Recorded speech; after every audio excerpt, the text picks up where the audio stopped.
I'm Chelsea from StudySmart. In this video, I'll be teaching you how to deposit into the StudySmart app using your bank card.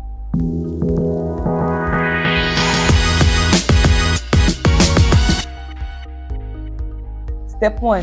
Log into the app with your email and password and go to the wallet page. Step 2. Click on Deposit and select Self-Deposit. Step 3. Fill in the amount you want to deposit and click on the deposit button. Step 4.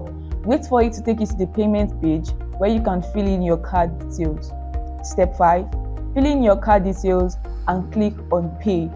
If you don't want to use the card option, you can click on Change Payment Method for other payment options.